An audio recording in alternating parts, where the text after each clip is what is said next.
barometer amal kita saleh tak salehnya di salat kita. Bila salat kita ikhlas dan sesuai dengan sunnah Nabi SAW, maka insya Allah amalan yang lain mengikut. Ini aktivitas ini membantu saya di akhirat atau akan menyulitkan saya di akhirat? Kalau seandainya perbuatan itu ternyata akan menyulitkan kita di akhirat kelak, tinggalkan perbuatan itu.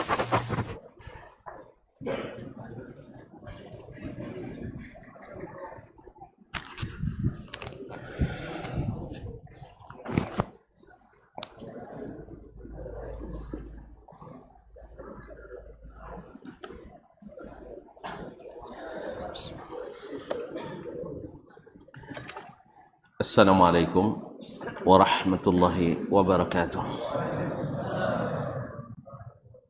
Alhamdulillahi rabbil alamin, wa bihi nasta'in ala umuri dunya waddin. Asyhadu an la ilaha illallah wahdahu la syarika lah, al-malikul haqqul mubin, wa huwa waliyus salihin, wa khaliqul khalqi ajma'in, wa razikuhum. Wa ma min dabbatin fil ardi illa 'ala Allahi rizquha wa ya'lamu mustaqarraha wa mustawda'aha kullun fi kitabim mubin. Wa asyhadu anna Muhammadan 'abduhu wa rasuluhu as-sadiqul amin, sallallahu alaihi wa ala alihi at-tayyibin wa azwajihi at-tahirati ummahatil mu'minin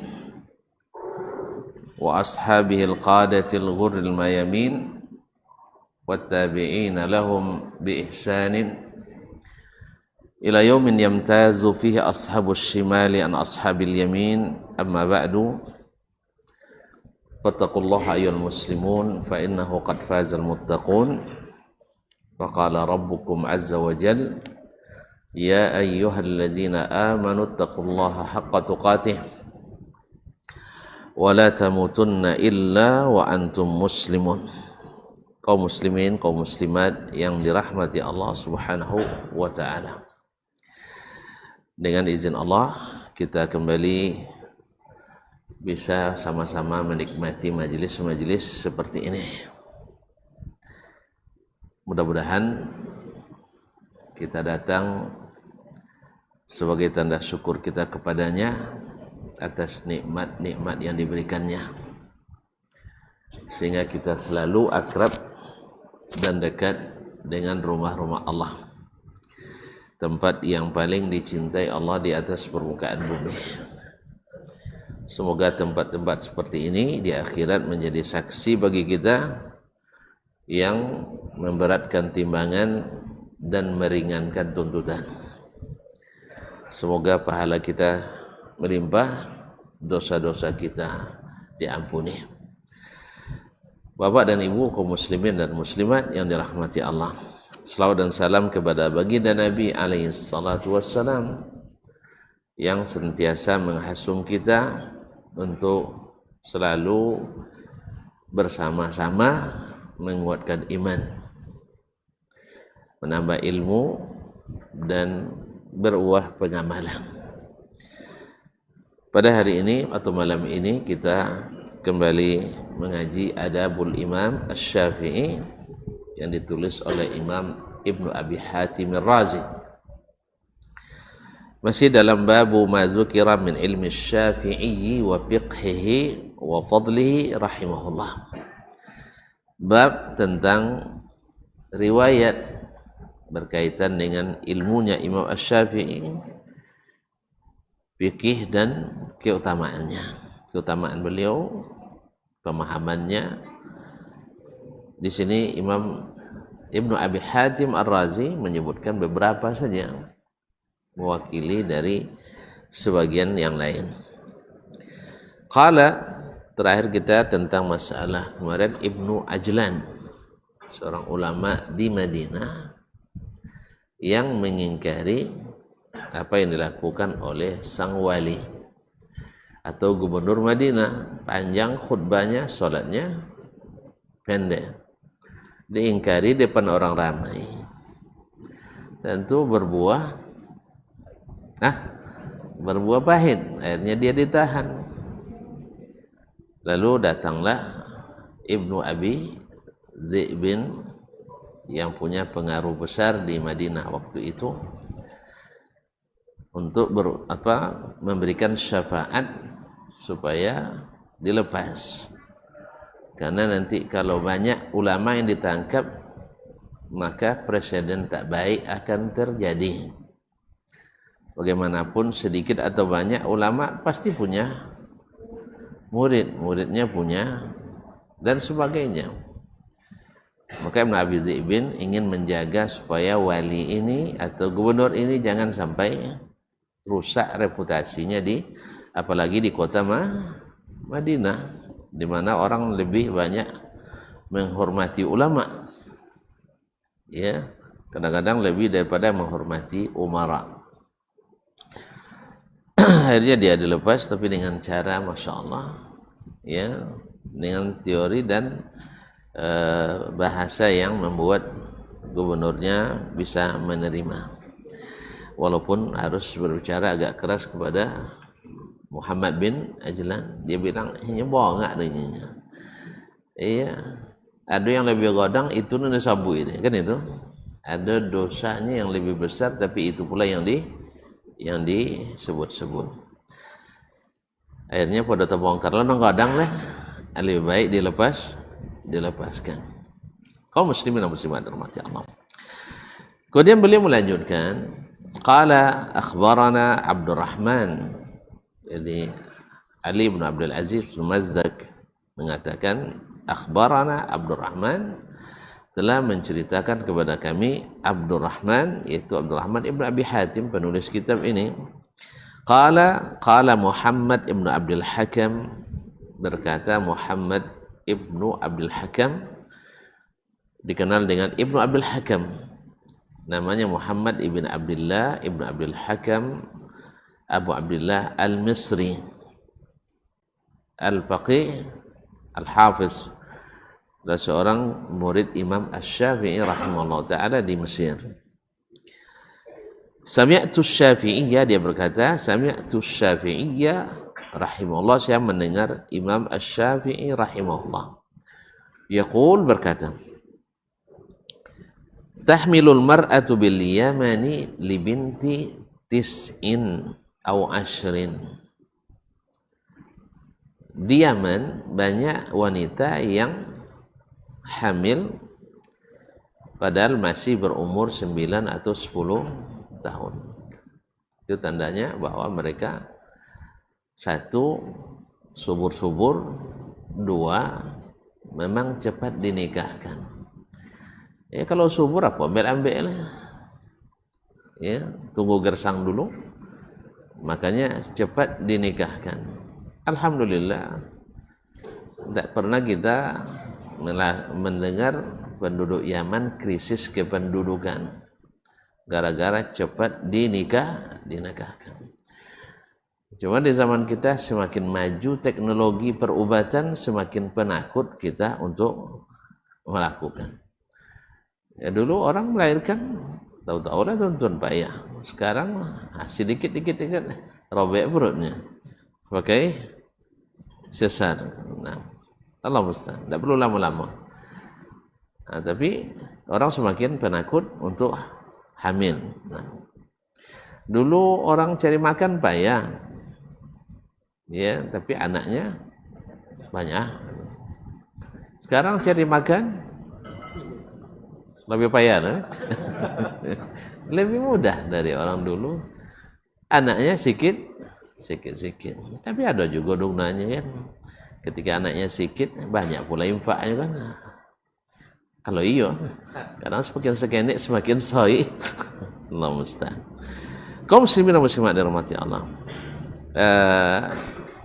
Ini tanda bahwa sesungguhnya anak-anak wanita itu kadang tidak mesti menunggu umur 15 tahun baru balik. Tidak mesti nomor 15. Ada yang cepat baliknya. Ini berguna bagi pengajian fikih ketika kapan wanita itu paling cepat hamil, paling cepat haidnya. Karena sebagian harus menunggu sampai 15 tahun dulu. Kalau sampai 15 ternyata sudah balik di umur 9, berapa 6 tahun dia tidak dianggap tidak mukallaf, padahal dia sudah mukallaf. Makanya ini disebutkan oleh Ibnu Abi Hatim, bagian dari fikih Imam Syafi'i rahimahullah, bahwa sesungguhnya umur 9 itu bila sudah haid maka sudah balik. Maka daripada lama dia balik tapi tidak menikmati masa baliknya, makanya orang Arab segera menikahkan anak-anaknya. Sebab kalau lah semakin tua mereka semakin banyak cita dong orang, semakin banyak cita dong semakin banyak subuhat yang masuk. Ya harus begini dan sebagainya, sehingga semakin banyak undian. Apalagi lah wakodok nengok sinetron pula. Nengok sinetron kan tak pernah bogang pewok gini dalam film tu dah. Itu kini balak-balaki tanpa semua gang pewok. Tentu akhirnya berubah jadi dulu ketika sekolah dimasakkan pakaian, dilondrikan, pakaian komai, bantu motor pakai AC. Sudah itu dapat lagi. Panyagan. Panyagan lagi sebagian awak jantan kan. Panyagan bila nak jago nak makan langsung. Boswo kadang kata kalau Honda nak laju, makan nak umur 1. Tiba kerja nanti dahulu. Nanti bayar deh. Menolong bini basuh pinggan tu awak makannya dah mungkin. Takut ikut kerja bini kan? Iya, tu kerja bini. Ya, kadang awak kan kodok je bantu dek bini kan, belanja kan kerja laki tu. Kan kodok di BP3 awak dah. Bukan kodok lainnya belanja pada awak gini. Jadi kaum muslimin. Jadi kerjakan yang bisa kita kerjakan. Bisa nyepai. Walaupun memang ya artinya kerja rumah orang rumah memang. Tapi orang rumah kadang-kadang juga mengerjakan kerja orang di luar.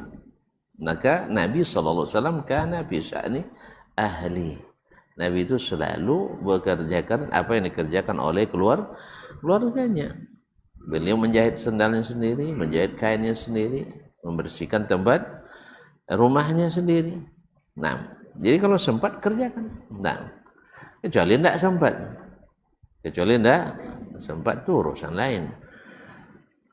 Kaum muslimin dan muslimat dirahmati Allah SWT. Jadi libinti tis'in au ashrin, atau umur 10. Syakka Ibnu Abdul Hakam. Ibnu Abdul Hakam ragu meriwayatkan dari gurunya Imam Syafi'i 9 atau 10. Nah, ragu dari 9 atau 10, tetapi tidak menafikan kisah itu ada. Yang kedua, bahwa Imam Syafi'i rahimahullah ta'ala perjalanannya dalam menuntut ilmu itu jauh, sampai pula ke Yaman. Tuan-tuan tahu tak kisah beliau sampai ke Yaman itu? Lupa je, lupa.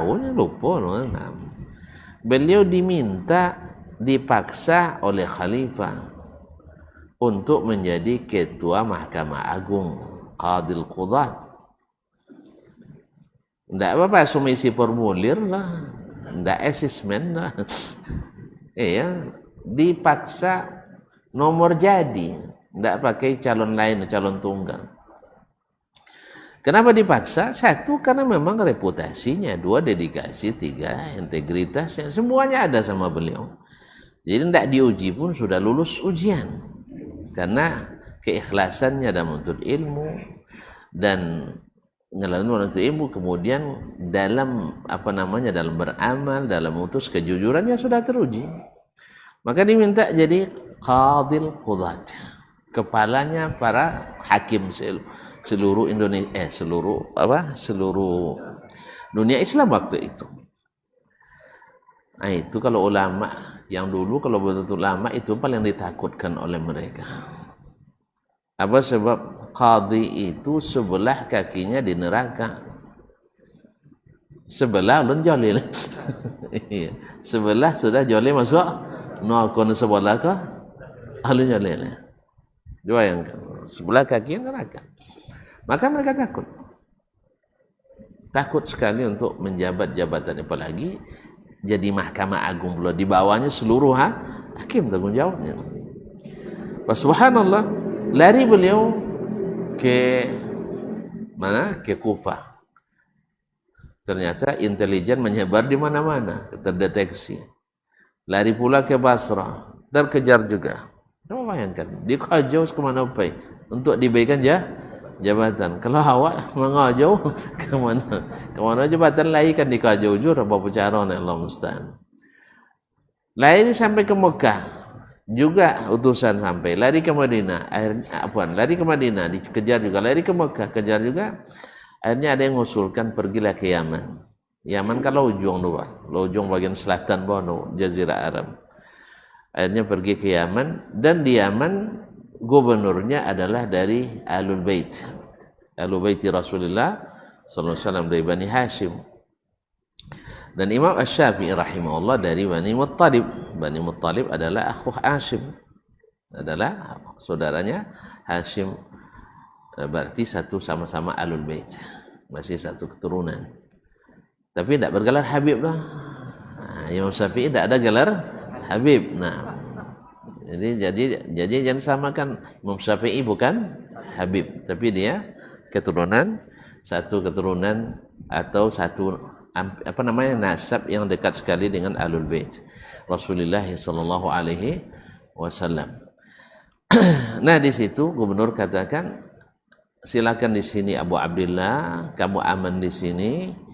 Andainya khalifah datang ke sini mencari dan engkau bersembunyi di bawah telapak kakiku, aku tidak akan angkat kakiku.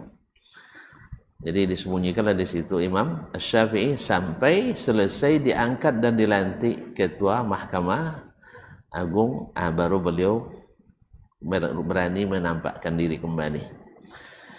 Nah, sebagai rasa syukur, negeri yang pertama ditujunya adalah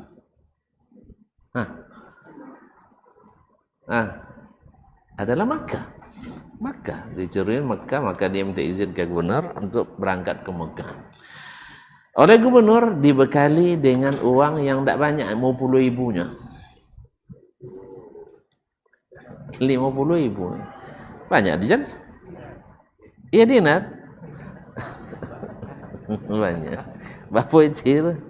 Nah, orang saya itu kan nak kenek pitinya. Tapi banyak dapat dia. Awak kini nyak banyak pitih. Sekenek dapatnya. Ini cerita 5 juta kan. 5 juta saya belok pasal ambil. Allah Ustaz. Jadi kaum muslimin dan muslimat dirahmati Allah, dikasih uang 50.000 oleh gubernur Yaman. Nah, sebelum masuk ke Mekah sampai di Bi'ri Tuwa, beliau memasang kemah, lalu membuat pengumuman siapapun Ahlul Bait, siapapun Habib bahasa sekarang ya, siapapun Habib yang tinggal di Mekah yang memerlukan hadiah, karena mereka tak boleh beri zakat, hadiah, maka silahkan datang ke kemah beliau. Makanya dibagilah semua yang 50.000 itu, tidak tersisa untuk beliau kecuali hanya 50 saja. Jadi 50.000 tinggal 50 duitnya, karena akan melanjutkan perjalanan selanjutnya ke Baghdad atau ke Baghdad. Nah, ke ibu kota kembali. Karena Hakim Agung sudah Ketua Mahkamah Agung sudah dilantik. Nah, dari 50.000 disisakan 50 saja. Awak bagian 50 lah masuk konferensi pers. Nah, ya memang banyak 50, banyak sih. 50 kali 2 juta ya. Iyalah 1 juta.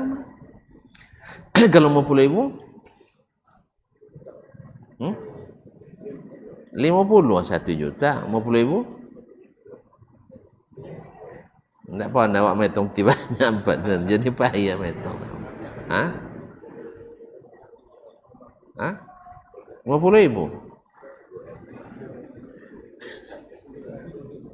ayam metong je.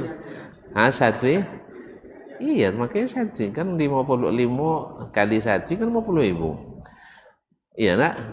5 kali 1 50.000. Jadi kalian tadi berapa tadi? 1 juta kali 50. Lepas lah. Dan pula lepas ya metung mah. Dah, cayo lagi nya 1 miliar. Kesalahannya. Ya 1 miliar. Mungkin sebagian besar itu. Tinggal sebagian kecil ke beliau. Begitulah Imam Asy-Syafi'i rahimahullah. Itu masyhur, itu bukan sekali.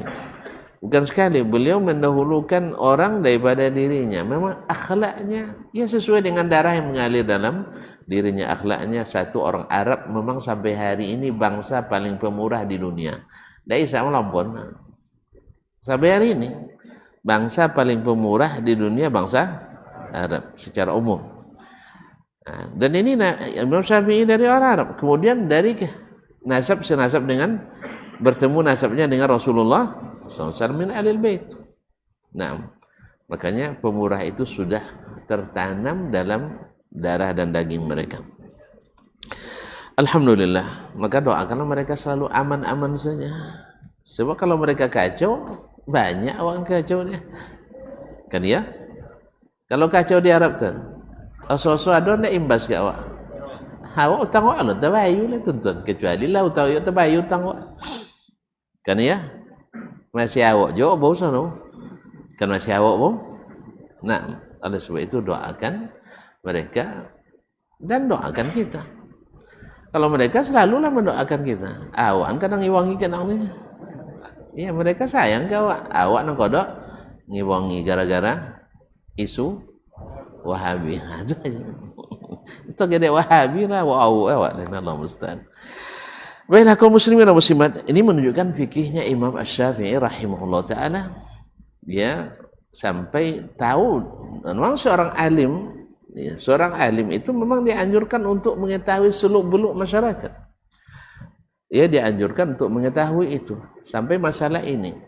Ini bukan masalah mudah kaum muslimin yang dirahmati Allah SWT. Sampai Imam Ahmad rahimahullah mengatakan, saya 8 tahun mempelajari bab ini baru paham. Ini kan laki-laki, tidak pernah haid. Itu diminta fatwa tentang haid itu lama pelajar. Nah, jadi saking banyaknya problematika masalah ini. Problematika yang dihadapi dalam masalah ini. Macam-macam kasus yang terjadi di kalangan sampai-sampai ulama menulis tentang ahkamul mutahayyira fil haid. Hukum wanita yang bingung ketika datang masa haid. Bingung kan? Allah musta'an. Makanya bontong jinah. Tapi Allah musta'an. Dan itulah yang Allah tuliskan bagi wanita. Makanya mereka diberi keringanan demi keringanan. Maka janji cai boban lah. Lalu bayi keringanan nak cai juga boban. Makanya wang tino dijadikan wang duma. Sebab di duma tu urusannya lebih banyak tetapi lebih mudah. Kan lebih banyak tapi lebih mudah. Nah, alhamdulillah pada asalnya wanita itu Allah ciptakan betah di rumah. Betah di rumah. Hukum asalnya. Makanya saya tulis orang Tino sampai Ahlul Bait. Orang rumah. Selain itu tulis. Sampai bahasa awak. Apa nama orang bini? Orang rumah. Kan ya? Kini tidaklah terbalik. Mana orang maknya kan? Kalau kini terbalik kan, mana orang rumah ibunya? Suami yang jadi orang rumah. Kenapa penyelesaian? Mana orang rumahnya piladonya? Ini banyak yang berubah. Allah Ustaz. Baik. Kemudian saya melanjutkan. Akhbarana Abu Muhammad, diperawi menerangkan telah menceritakan kepada kami Abu Muhammad yaitu Abdurrahman bin Abi Hatim. Qala akhbarani Yunus ibn Abdul A'la, telah menceritakan kepada kami Yunus bin Abdul A'la As-Sadafi. Yunus bin Abdul A'la As-Sadafi adalah ulama hadis di Mesir. Beliau juga sering munazarah dengan Imam Syafi'i rahimahullah. Kalau bahasa kitanya berdialog, berdebat dengan Imam Syafi'i. Subhanallah. Nah, sering terjadi. Tapi mereka berdebat karena mencari kebenaran, tidak merusak persaudaraan itu. Pada suatu hari selesai berdebat, panas. Kalau Arab tuh berdebat, kalau tuan-tuan tidak pandai bahasa Arab, ya lo mula nengok pasti nangis. Iya. Kan sangka aku masih bunuh contoh. Nya ndak paham. Ada kawan dari Bandung, di Atiambo di kuliah hadis dulu. Nya citong lo mula sampai ke Madinah.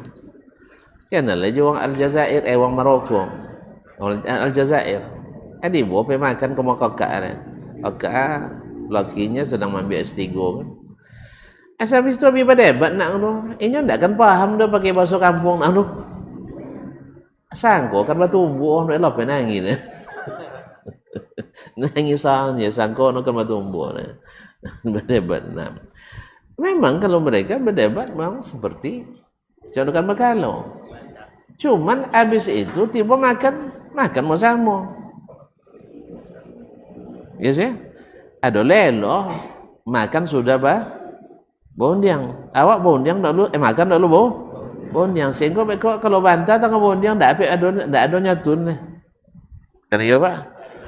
Gimana Pak? Bondiang wak lah dulu ya sebelum makannya. Nanti setelah apa mereka makan tuh yang menyatukan kembali. Jadi besok ketemu di jalan, nampak oleh Syekh Asy-Syafi'i, Imam Syafi'i melihat Yunus naik keledai, dia kajut Imam Syafi'i, dia yang keledai dia pegang padahal mana senior. Coba. Imam Syafi'i tawadhu. Jadi berilmu itu harus tawadhu. Kita berikan hak kepada yang berhak. Nah, maka dia yang lalu dikatakan apa katanya? Ala yahsunu bina an na'isha ikhwanan walau lam nattafiq fi mas'alah. Apakah tidak sebaiknya kita tetap bersama, bersaudara walaupun tak satu masalah pun yang kita sepakati hukumnya? Ini pelajaran berharga bagi kita kaum muslimin. Jangan hanya karena satu masalah beda pendapat langsung bikin rumah baru. Pecah kongsi. Tidak masuk. Ini ya orang awam saja, kaum muslimin awam tidak patut, apalagi orang yang berilmu. Ini Syafi'i. Sekalipun tak satu masalah pun yang kita sepakati. Abang kunut subuhnya bang, nyeden dak. Tu badai buat orangnya angin. Sudah itu buat lama sajik bau. Nah, sudah. Berdebat masalah apa lah masalah? Kan tak banyak biasa nah. Kan tak banyak berzikir kare. Abangnya abang ndak nyeden ilai. Kalau zikir musamo zikir kare ya bawa. Nya ada bezo zikir kare dengan zikir musamo tu bezo lokum. Nanti nyeden lay abang ndak boleh harus tontonnya bang kan nyeden lay boleh dangkitkan sawang misalnya. Berdebat lewat situ. Ajan buat musa haji sudah itulah. Saya tahu ya sama musa haji. Pas abang imam, kau ini sekene. Di badan, tonton ini sekene. Jadi masalahnya kaum muslimin dan muslimat jemaah Allah. Kalau ini yang lebih dominan pada diri kita, tidak ada hasad yang ada kita. Tidak banyak pertembungan, tidak banyak perselisihan yang tidak selesai oleh kita. Cuma itulah subhanallah. Memang betullah kata Imam Ahmad dan para ulama as-salaf pada umumnya, belajar adab dulu kita sebelum belajar ilmu. Perlu adab dulu sebelum belajar ilmu. Enggak, sebagian orang berilmu enggak mau memberikan hak kepada saudaranya. Memuji dengan sekedar memuji, kan enggak boleh berlebihan, enggak boleh. Tapi misalnya inyo buya, bola buya. Kan enggak, nyala buya bawaannya. Kan ya, atau si bajunya ndak ambo benamo panggilan buya kena cun. Misal, walaupun acu itulah penghormatan. Tapi kalau maknanya berat memberi gelar buya tadi dipanggil dengan acu, itu satu catatan bahwa kita sebenarnya tidak ingin mengangkat saudara kita. Padahal kalau saudara kita terangkat, kalau memang saudara Tu tangkek saudara, tangkek mana? Tangkek. Ngaku je lah kawan dia nu. Kan selesai. Kok balawan dia sabuin deh. Kalau sabu itu angki ni, misalnya kok pemain ya. Siapa pemain yang terkenal bang? Tu pona dia balawan dia. Main balawan dia. Kira-kira tangkek nak dia? Tangkek nak? Nanti dia. Apalagi sampai kawan. Jadi tidak ada ruginya memberikan hak kepada yang berhak berupa panggilan. Alhamdulillah, aku pernah mendamaikan 2 ustadz besar yang lama belasan tahun tidak saling menyapa. Gara-gara apa? Tidak ampu membubuyara bawaannya. Pas mula momen bagus, dia tengah sakit dirawat. Dan sang KPAJ, kan pas tu kan, amu buya dan teleponnya kan. Tu tapi jangan bawa aja kayak nyolen, nya sama main kelereng dulu nyusatnya. Ndak. Walaupun sama main kelereng nya tua lebih tua. Panggil dengan panggilan buya atau acu lah minimal. Alhamdulillah, liamunya. Kawan dek KPAJ tentu maafan bulu kan. Alhamdulillah, damai. Sudah itu nolak tak pernah diundang dia. Kalau diundang tahu ya dia lah kalau ada acara. Kan bagus. Hanya kalimat buya. Ya pengganti kata waang. Kan iya dah. Ya alun waang lahir misalnya kan tak bagus. Sebutlah ya kata-kata yang bagus-bagus saja yang dikeluarkan kaum muslimin dan muslimat dirahmati. Jelas ya? Jadi Yunus bin Abdul A'la bertemu dengan Imam Syafi'i rahimahullah. Imam Syafi'i yang datangi dia. Imam Syafi'i yang datangi, dia pegang di tapi apanya kan jadi hati keledai itu. Imam Syafi'i dibawa. Tidak merasa rendah Imam Syafi'i. Coba lihat, tidak merasa rendah. Maka Allah katakan, Nabi katakan, "Man tawadha'a lillah rafa'ah." Siapa yang tawaduk karena Allah, Allah angkat tinggi-tinggi. Tidak pernah orang yang merendah itu jatuh, tidak ada. Yang sering jatuh yang selalu melambung tinggi. Kan iya. Nan manda pun tidak jatuh. Kita abang, nan di bawah jatuh atau nan di atas? Di atas. Maka dia nenggi tahu. Kalau nenggi kodok jatuh. Kalau manda jauh jatuh ketika mandanya. Lah tinggi itu jatuh. Maka jangan terlalu tobang tinggi. Pahamnya tak? Faham? Kok bisa cak uang melambung awak, jen awak melambung sendiri. Ya. Ya saya? Cak uang melambung awak, awak jen melambung sendiri. Inilah contoh Imam Asy-Syafi'i rahimahullah taala. Yunus bin Abdul A'la qala sami'tu Syafi'iyya, saya mendengar Syafi'i, berarti dia meriwayatkan dari Imam Asy-Syafi'i rahimahullah. Yaqul istana'a rajulun ila rajulin minal arabi sani'atan fawaqa'at minhu faqala ajarakallah min ghairi ayyabtaliyaka wa qala liya Syafi'i hum ahaddu uqulan.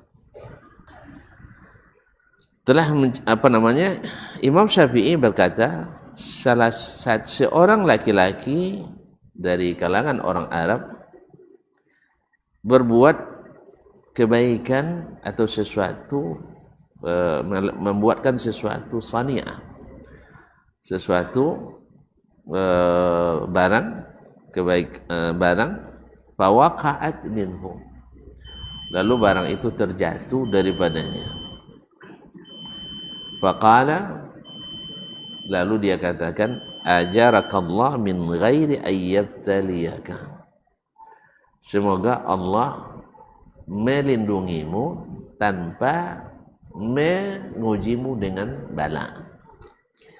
Artinya kamu diselamatkan tanpa harus diuji. Jadi sebab apa?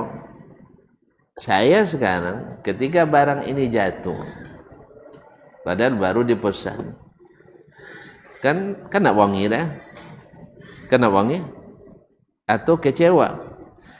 Makanya doanya apa? semoga Allah selamatkan kamu tanpa diuji. Ambo selamat diuji, engkau mudah-mudahan selamat tanpa diuji. Doa kebaikan atau doa keburukan?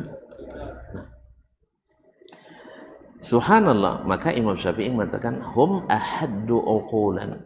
Ini orang-orang yang akalnya lebih tajam dalam mencerna. Sebab orang ini kalau diuji dan seperti ini belum tentu selamat. Saya alhamdulillah diselamatkan, maka saya berdoa karena saya selamat, semoga engkau diselamatkan Allah tanpa harus diuji.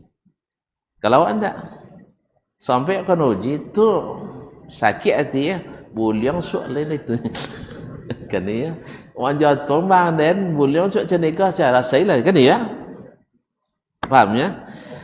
Mana yang cerdas, yang mendoakan supaya engkau jangan diuji dengan seperti ini dan selamat, daripada orang yang mendoakan saya lah ada yang soal buliang soal mana cak, berarti mana nih uang tu berdawa. Ini masalah kaum muslimin muslimat. Orang itu kita hina, kita tuduh, kita fitnah, tapi pemberiannya selalu datang kepada kita. Betul apa enggak?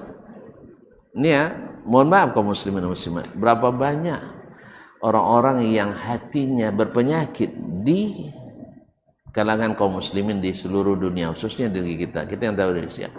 Tapi pemberian orang itu mengalir terus ke kita. Iya, tiap tahun mushaf dikirim ke awak bau-bau, kayak ancak-ancak kote. Selalu ada musahaji kuang di daerah awak dibangun dehnya. Kadang ada lah awak dan ulak lagi le, kan ya? Ditulak dia togang buat musahaji ke kampungnya. Padahal ni musahaji kampung tu lah 50 tahun tak ada sudah. Tiba orang tu nak mambai. Dia tagang deh. Apa sebab? Wah.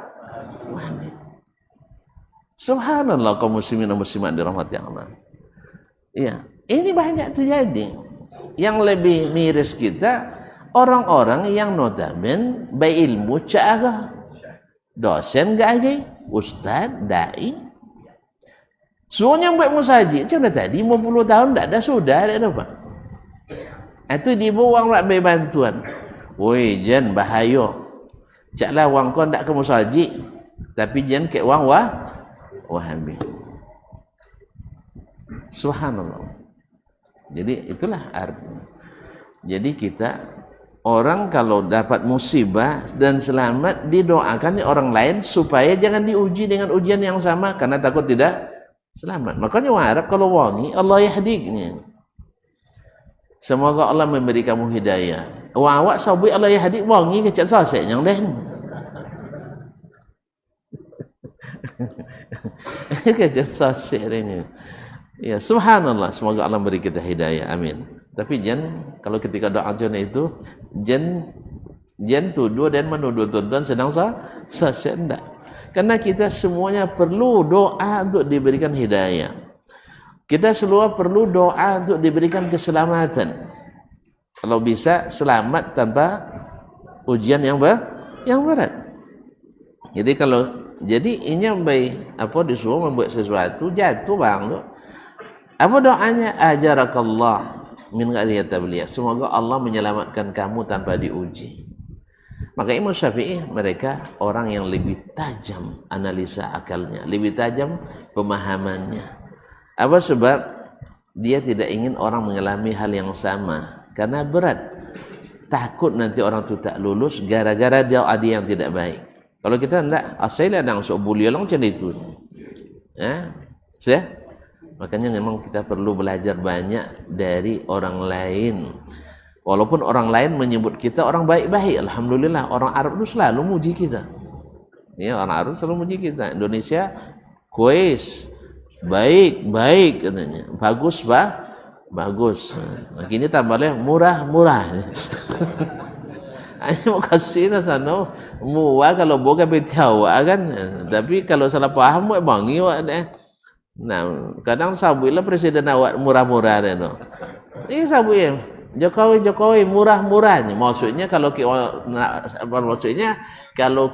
rakyat rakyat Presiden Jokowi dan bemu muat. Nya di poso dia tadi bahasa Indonesia wang Arab. Kalau samanya bahasa Arab wang Indonesia itu juga kan. Nah, jadi Jokowi murahnya. Kalau wangi kita kamu tidak paham kan? Sawit presiden kami murah. Akhirnya dijadikan mukasinya kalau rakyat presiden Jokowi yang belanja dibayar harga murah. Itulah tiba sayang ke awak. Kawan salah sangko kejadian presiden wamu Allah musta'an. Makanya jangan capek menafsirkan. Baik, masuk waktu. Baik, kita azan dulu dan nah.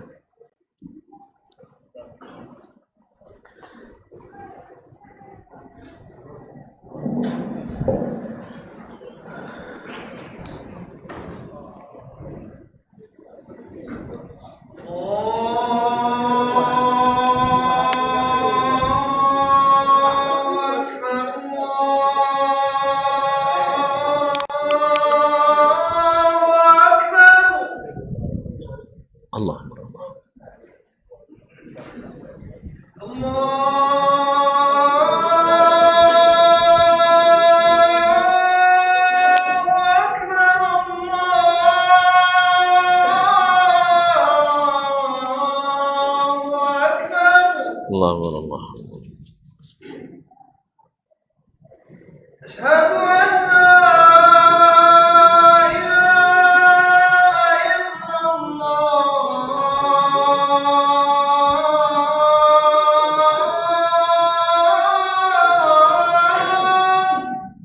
Asyhadu an la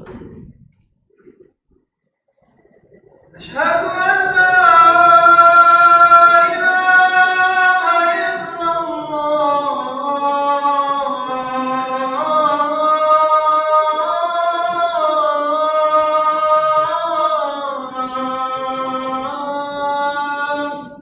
an la ilaha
Ma'asyar muslimin, ma'asyar musliman yang rahmati Allah SWT. Kemudian Imam Ibn Abi Hatim menyebutkan riwayat yang juga menunjukkan tentang bagaimana ilmu Imam Asy-Syafi'i rahimahullah ta'ala tentang orang Khawarij.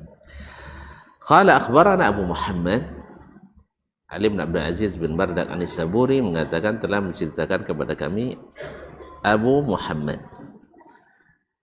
Abu Muhammad, siapa Abu Muhammad ini? Ibnu Abi Hatim Ar-Razi. Ibnu Abi Hatim Ar-Razi rahimahullah ta'ala qala wa akhbarana abi, telah menceritakan kepadaku bapakku.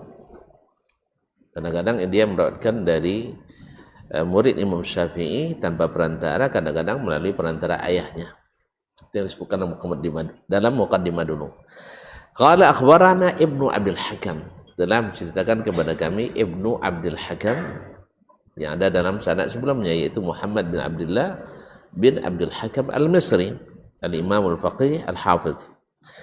Qala akhbarana Asy-Syafi'i, telah menceritakan kepada kami Imam Asy-Syafi'i rahimahullah, annahu rajulun qasammahu fa unsituhu, bahwasanya ada seseorang yang disebut namanya oleh Imam Asy-Syafi'i tapi saya lupa, kata Ibnu Abdul Hakam. Naam. Qala akhbaratni man kanat tahta minbari Rasulillah sallallahu alaihi wasallam.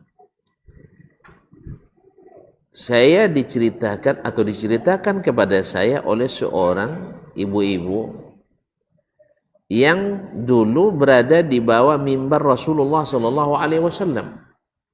Wa Abu Hamzah Asy-Syari alaihi. Di saat itu Abu Hamzah Asy-Syari, Abu Hamzah Asy-Syari adalah kepala Khawarij pada masa itu, di masa pemerintahan Marwan bin Abdul Hakam. Marwan bin Abdul Hakam di masa khilafah Bani Umayyah. Jadi Abu Hamzah Asy-Syari pimpinan pemberontak Khawarij yang memberontak kepada pemerintahan Bani Umayyah pada masa itu. Nah, cerita ini diambil oleh Imam Asy-Syafi'i dari seorang wanita yang hadir di saat itu ketika dia sedang berpidato. Di mana? Di mimbar Rasulullah sallallahu alaihi wasallam.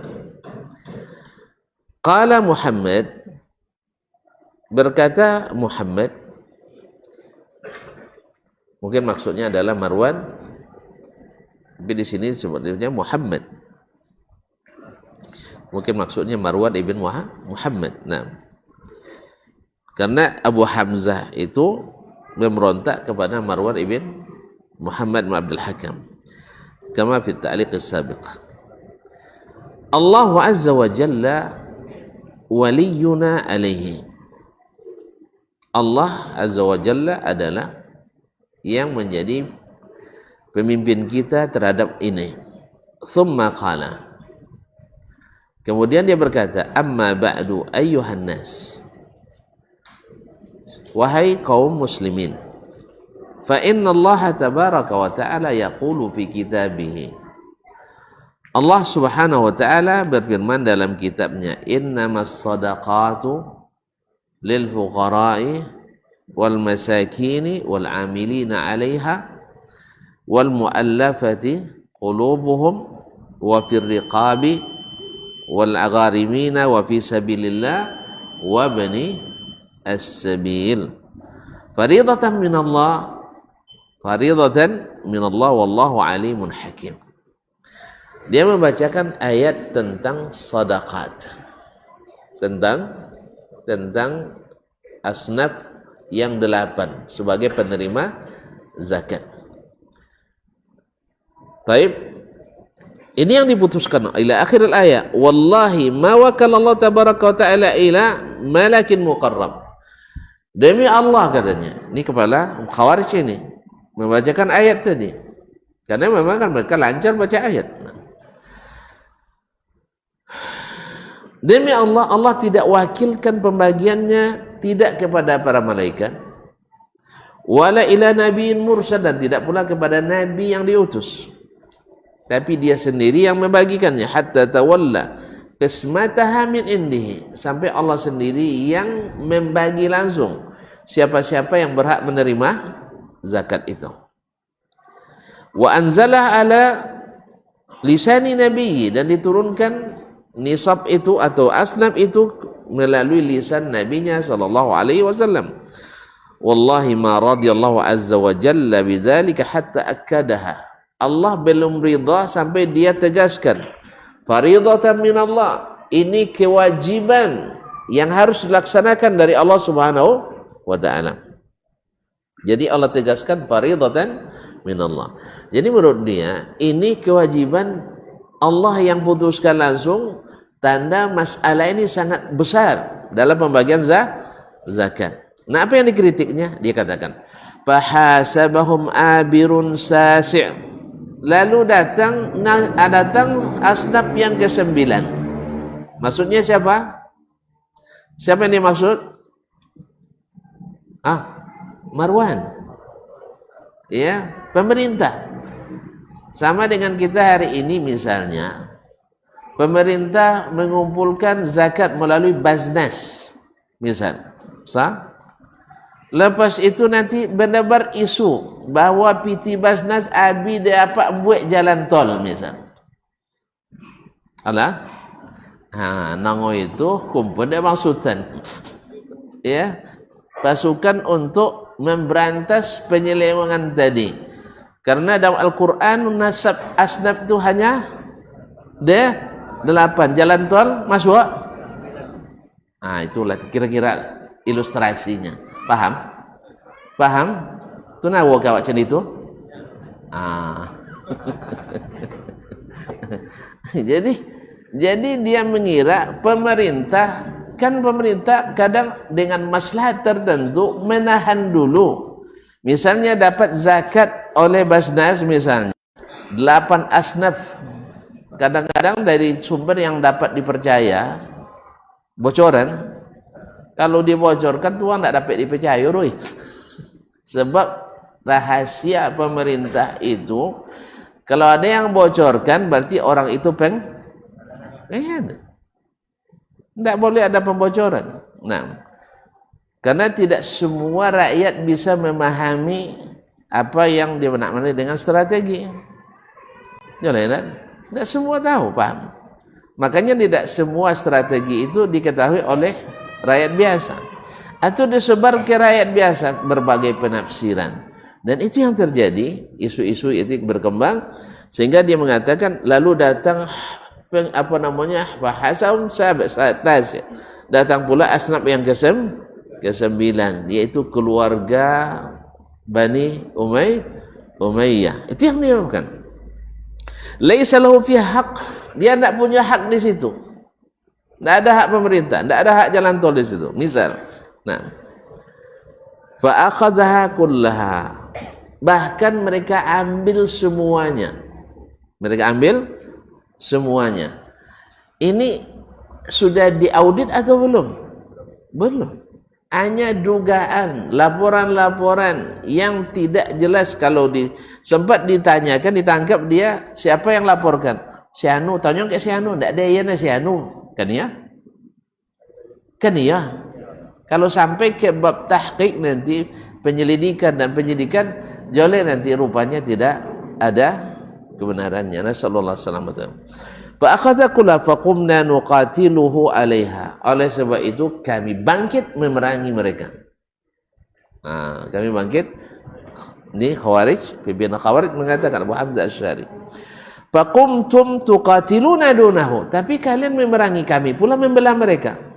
Dia pidato depan ahli Madinah di atas mimbar Rasulullah sallallahu alaihi wasallam. Padahal dia bukan orang Madinah, dia orang Kufah. Memang dari Irak itu selalu banyak fitnah. Tangsitan-sitan itu banyak fitnah. Mereka bisa menguasai Madinah waktu itu. Fahaqqun hadza ayuhan nas, apakah kalian ikut memerangi kami itu kebenaran? Padahal kami menegakkan kebenaran yang turun dari Al-Quran menurut mereka. al-haqqul haq, yang hak tetap hak, wa in qalla ahlu, sekalipun yang membelanya sedikit.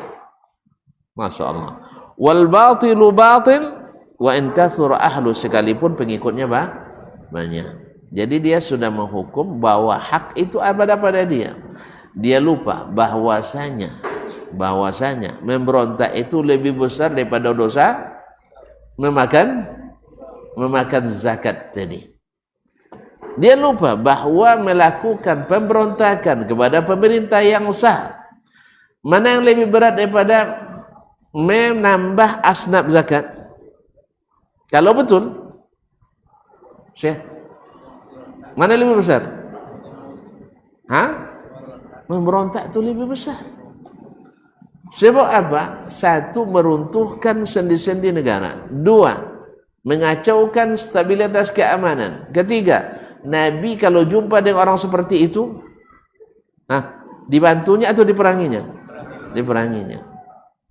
Bahkan Nabi katakan, saya akan bunuhi mereka seperti membunuhnya kaum Ad dan Tsamud. Bahkan Nabi menyebutnya dengan kilabu jahannam. Na'udzubillah. Ini bahasa Nabi terhadap mereka, sampai-sampai sebagian ulama menghukum kafir para pemberontak itu. Tapi yang sahih dari pendapat ulama adalah tidak dihukum kafir. Seperti kata Ali bin Abi Thalib, karena beliau yang paling teruk sampai beliau pun terbunuh di tangan, syahid di tangan orang Khawarij. Tapi beliau Masya Allah ketika ditanya, akufarun hum, apakah mereka orang kafir? Jawabnya, la minal kufri harabu. Mereka justru terlibat pada masalah ini karena takut dari kekufuran.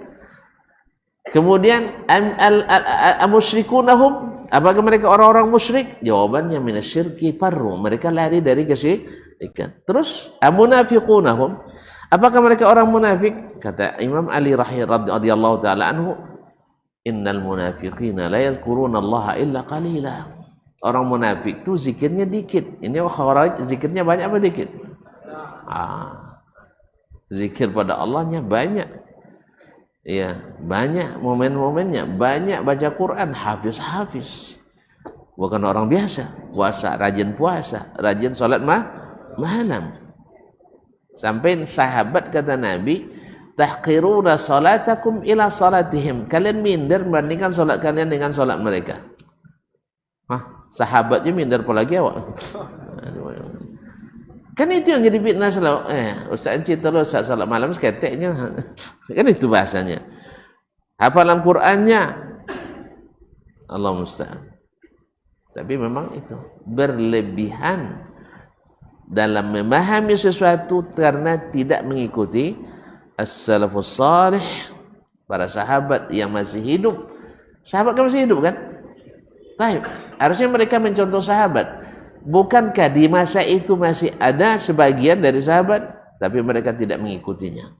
Harusnya mereka bertanya ke Nabi, kalau Nabi masih hidup. Bertanya ke sahabat, kalau sahabat sudah, Nabi sudah wafat.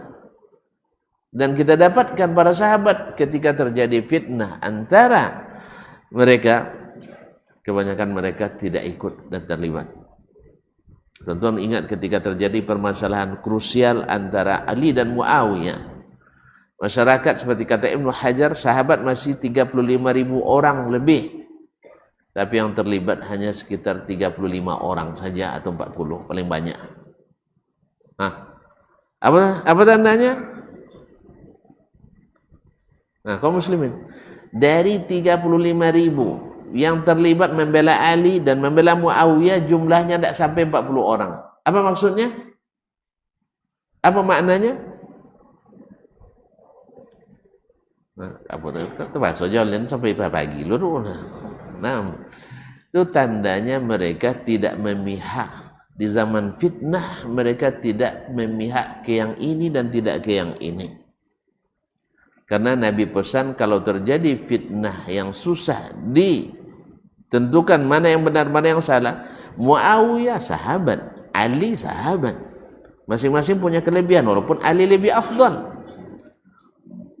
Maka sahabat menjauhi kedua-dua golongan itu. Terus yang 35 kenapa? Gimana pulaunya pejabat di situ? pejabat. Makanya kalau lah jadi pejabat itu termasuk ikut atasan. Sedangkan yang tidak menjabat, bahkan yang menjabat pun meletakkan jabatannya masa itu. Jadi makanya adalah dosa besar ketika sebagian pemikir orientalis dan yang sok-sok orientalis mengatakan sahabat juga haus kekuasaan, suka menumpahkan dana. Nasallallahu alaihi wasallam. Ini adalah akibat daripada multi-step random sampling, mencari sampel beracak setiap tingkat sehingga hasilnya beracak-acak di setiap tingkat. Dari 35.000 orang lebih, 40 orang terlibat, berapa persen dosnya? Berapa margin error marginnya itu? 0, tidak bisa mewakili sedikit pun. Jadi karena mau sebagian besar tidak paham, sehingga sampelnya juga tidak diolah dengan benar. Nasallallahu alaihi wasallam. Nah, Imam Syafi'i rahimahullah ta'ala menyebutkan masalah ini ingin menunjukkan kepada kita bahwa masalah ini memang sejak awal lagi terjadi fitnah, tetapi para sahabat tidak terlibat. Itu tandanya Allah jaga mereka. Itu sebabnya kenapa kita selalu mengatakan pahami Islam itu seperti pemahaman para sahabat Nabi alaihissalam. Karena tidak ada generasi Islam manapun yang selamat seluruh personilnya di zaman fitnah kecuali generasi sahabat. Ada aliran sesat, mereka masih hidup, ada, tapi mereka tak masuk. Tidak ada jadi penasehat di situ. Tidak jadi pembina di situ. Mereka semuanya selamat. Oleh sebab itu mudah-mudahan Allah selamatkan kita. Mudah-mudahan apa yang disebutkan atau ditorahkan tentang Imam Syafi'i ini menjadi rujukan utama bagi kita dalam beragama, bahkan berbangsa dan bernegara. Inilah adab yang diajarkan oleh beliau. Mudah-mudahan bisa kita ikuti sehingga selamat pula kita seperti selamatnya beliau. Wallahu ta'ala alam. Wa sallallahu ala nabiyyina Muhammad sallallahu wa billahi taufiq wal hidayah.